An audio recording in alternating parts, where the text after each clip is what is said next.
Hey everyone, it's Michelle from the Nanny Solution by Nannies on Call. And today we're really lucky to have Desiree with us. She's from Rock a Baby and she's a sleep expert. And today we're going to be talking about tips to help your baby sleep better. Hey Desiree, how you doing? I'm great. How are you? Great. Not that it's important to everyone else, but Desiree and I have known each other for about 15 years. We think, we're not actually sure, but we met a long time ago through nannying, and she went on to a very successful career in helping and working with parents. And today she's going to share some of that knowledge with us. Great. Okay, so we have a bunch of questions set up, so we'll just go through those and Desiree will help us work through some tips. Can you just tell us a little bit about your training and experience? Yeah, for sure. So I've been working with families for 20 years, and I've been in my business now with attachment-centered sleep and behavioral coaching for 10 years. Having done things very differently from the beginning, my practice has evolved a lot into the attachment-centered, philosophies and building my own skills and tools that I use that are totally hands-on and parent present. So I don't believe in controlled crying. I don't believe in crying it out. I really believe in responsive parenting. My background being in neuroscience, I developed all my own strategies myself. And so that's where we kind of have the foundation of everything that I use and the tips that we're going to be talking about today. Great. I just love that you've developed your own way of doing things. So on that note, we often see sleep training, and you don't use that. You use sleep teaching instead of sleep training as your keyword. I don't know. Yeah. Or is your information. Why is that? Well, I don't believe that we need to train babies to sleep. And I don't think that it's a very natural process. I think that, like I said, that responsive parenting and that attachment-centered philosophy and strategies are very effective. And, my methods, again, that I've developed, I've found, having been somebody who used to use those methods over a decade ago, I knew how they felt. I knew what it looked like. And I saw that there was a missing link. And I knew that I needed to change things just for myself, even. It wasn't something I enjoyed practicing. So developing these skills and strategies was something where I feel like it's very much a teaching process. We need to help our babies learn the skills of being more independent, if that's the goal, or of being just more effective with what we're doing. A lot of the time, I think co-sleeping is great. A lot of people think that, just because I do what I do, I don't think that. And that's not true, but it's how to be more effective with what you're doing so that everybody is getting the sleep that they need, right? Right. It's so important as a parent. And I should mention, although we're talking about parents, and obviously Desiree mostly or all is hired by the parents to work with, these techniques can help nannies learn how to get children to sleep better as well, or help educate the parents when they learn from Desiree what some of the techniques might be to use. 100%. And I work with all the time where I'm talking to both the parent and the nanny at the same time, because everybody wants to be on the same page. So that's a really good thread. Mm-hmm. Yeah, great. Okay, so let's jump right into the tips now that Desiree has for us today. And so the first question is, do you have to sleep train your child or your baby to get them to have a good night's sleep? I mean, the short answer is no. And again, I don't believe in sleep training. I believe in setting up age-appropriate healthy habits. So again, my strategies and everything I use being so responsive, I can work with newborns. I can work with babies from a really young age, but that doesn't mean that there's ever an age where you can't start to implement things.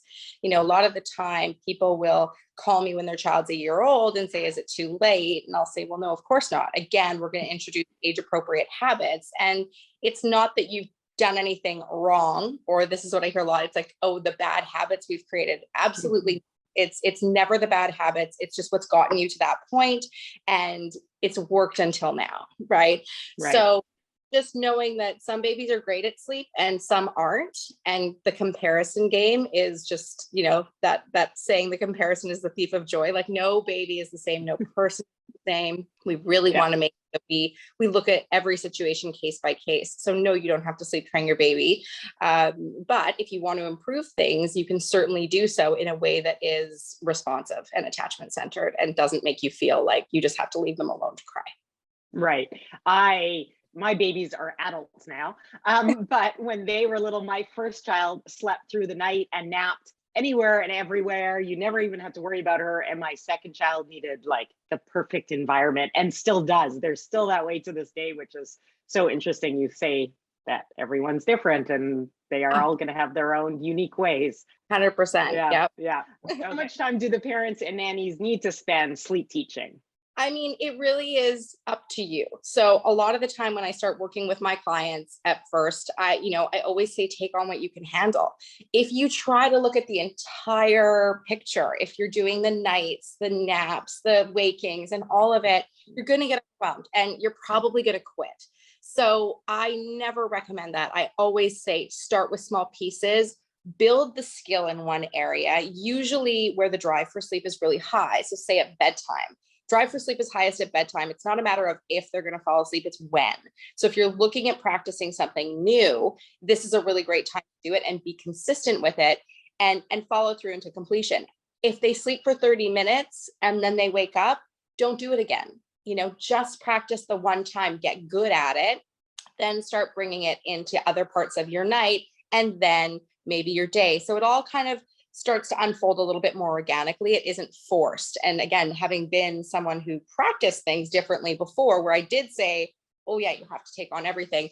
I see far more success with baby and parents and a lot of ease and a lot of that organic transition happening where babies just start to respond without us having to force anything at all. Okay. And that I think goes into our next point, which is if I start one way through the night, do I need to finish this using the same techniques all the way through, or can I change it up? Yeah. And this is where a lot of people say, oh, isn't that confusing? Or are you going to create confusion for the baby? And these are one of those, again, those old like wives' tales that you hear. It's that myth of, you can't do this and then do that because it creates confusion. And I am going to argue that it doesn't. And the reason why is, and this is the hard, no, and the line in the sand for me is I always say, if you're going to start something, you need to follow it through to completion so that the baby does understand. So whatever method you're using, and hopefully it's something that is attachment centered and responsive and parent present. Whatever method it is you're choosing, choose it for that one duration of time. So let's call it bedtime and complete it. And that might take you 2 hours. It might be really hard the first little while. So that's also the reason why we know at 7 o'clock or 8 o'clock or whenever bedtime is, you're going to be able to sustain that a lot better than you will at 4 a.m. Right? Yeah, no kidding. That at 4 a.m. So knowing you're completing the cycle and the baby's going to go, oh, okay, yeah, that was new and strange, but that's what you were asking me to do. And then making it easy for them. I always say, quit from the beginning. Don't put them through it again to quit a half an hour in. That's what creates, when we put them through the motions of something unknown to them. And all of a sudden, then we just go back to the thing that they used to do before without all that in front of it. Right. So then we're teaching them to fight us for the desired outcome. Okay, that sounds amazing. And the next question is it okay to have the baby sleep in a car seat or when I'm out for a walk or in the car? Is that going to cause problems with nap schedules and timing? Yeah, good. This is a really good one. Again, you'll hear people say, well, the quality of sleep in a stroller or car seat or motion isn't the same. I'm going to argue that one because I've seen so many babies and parents, like the ability to get out of the house for everybody's peace of mind. You're going to have probably a longer nap. I have so many families who are struggling with the 30-minute nap or the 20-minute. But when they go for the stroller walk, they get the hour and a half nap and they get to go outside. And so it's sort of one of those things where we look at it and go, well, is it more beneficial? Are we protecting the sleep? And this is where, we'll get into this in the pyramid of importance is protecting the sleep is a really important piece where this is where we want to train something. Okay. So we want to train duration of sleep. So when I start with my clients who have really short naps and these little cat naps going on all day, you the baby's in a nap drop. Usually there's something off with their timing. So we actually want to start saying, hey, okay, let's go for that stroller walk if it's the easier thing, or let's walk and let's do the carrier nap or the drive, because we're protecting the duration of sleep, which means we're training the baby's body to need that hour and a half versus the 30 minutes. Then we can ask them to do it in the desired location if we want to. So these are things that become really important and are really helpful for these situations. Also, flexibility. I can't tell you how many of my families who are the more A-type personality and are really rigid and are onto the structure of, nope, we only want to have naps at home. They're away on vacation, not so much in the last year and a half, but they're and I get the SOS phone call going, oh my God, my baby won't sleep in a stroller. What do I do? Like, well, you've never practiced it. So nothing you can, you have to stay in the hotel. you know? So it's about what your lifestyle looks like as well. So I'm somebody who likes to be quite flexible. So for me, this would work well. And for me, it's something that I would want to practice. So I think that thinking that that's not a good thing or it's a bad habit is not true. Right. I like the flexibility as well, the being able to go to a friend's house for dinner and not having to rush home to put your baby in their own bed because that's what they're used to. And what if I've tried what you're saying and it just doesn't feel right? Well, I think that this is the thing, and everybody, really needs to know that they're their own expert of their child, right? I don't know your baby the way you do. No, book or online guide is going to be able to really speak to you. If something feels off, if you're not feeling quite right about something, it's not the right fit. Or maybe you need to hire somebody one-on-one to look specifically at your situation and really tailor something to you. If you're adamant about making changes, that would be what I would suggest, because none of my clients do the same thing, really. It's all tailored to them specifically. But you're the expert. Do not let other people tell you what you need to do or how you need to do it. And people love giving unsolicited about raising children specifically. Everyone's the expert on your baby, especially sleep. I think it's like the most commonly asked question when you meet somebody. Oh, how are they sleeping? It's the unsolicited advice is tough for sure, but you need to just trust that you two are what's connected the most. And if something feels off, it probably is. And you should definitely not keep going. Right. Perfect. And finally, you have something called the pyramid of importance. I'll try and put it up on the screen at the same time as you're talking about it. But can you take us through a little bit of it and why you developed this? Yeah. So I think this is a really good piece for people to just kind of print out, pop up on their fridge or something where they can see it, or have on their phone. They can kind of look at it and say, okay, what am I supposed to be doing? What is the most important? So as I said before, protecting that sleep. So nap duration. So protecting and allowing the longest nap to occur. So this is, if you're doing the stroller walk or whatever it is, like I'm not really one for capping naps unless we're in a nap drop. So say, for example, you're dropping from, 3 to 2 naps. You want to make sure nap number 1 and nap number 2 are your primary naps. We're protecting those naps. We're making them as long as possible so that hopefully we can push nap number 3 out, or we're going to control nap number 3. And maybe we're going to make that one a cat nap. So when I say, allowing the longest durations of sleep to occur within reason and within whatever your schedule looks like, but that would be the primary focus. Then your awake windows. So making sure that your awake windows are appropriate. So a lot of the times our awake windows aren't quite right, or they need to be stretched a little bit, or they need to come back a little bit, which makes baby either overtired or undertired. Both of those things can lead to a bad nap. So and a lot of people don't talk about undertired. So an undertired baby will kind of be restless going to sleep and have a short nap and then wake up very refreshed. And that's a lot of the time where you see those short little naps happening all day long. And we're not sure what's going on. We have these terrible naps. An overtired baby will be fussy going down, have a short nap, and then wake up fussy as well. So it's the same outcome of the nap, but the demeanor on either end is different. Okay, so then method, which is strategy. So choosing methods that will allow your baby to sleep best in order for the above to be successful. So that means stroller, that means carrier, maybe you're rocking to sleep or nursing to sleep. All of these things are okay. What I do suggest, though, when people are trying their new strategy, or when they have been down the road a little bit, now they're trying to practice that new strategy that they've built maybe at bedtime, they're bringing it into a nap. That's going to be tough for baby at first. So you still want to protect that sleep, right? So maybe you get them down with that new method, but they wake up 20 minutes in. It's okay to then go and nurse them back to sleep or rock them back to sleep to protect the rest of the nap. Mm.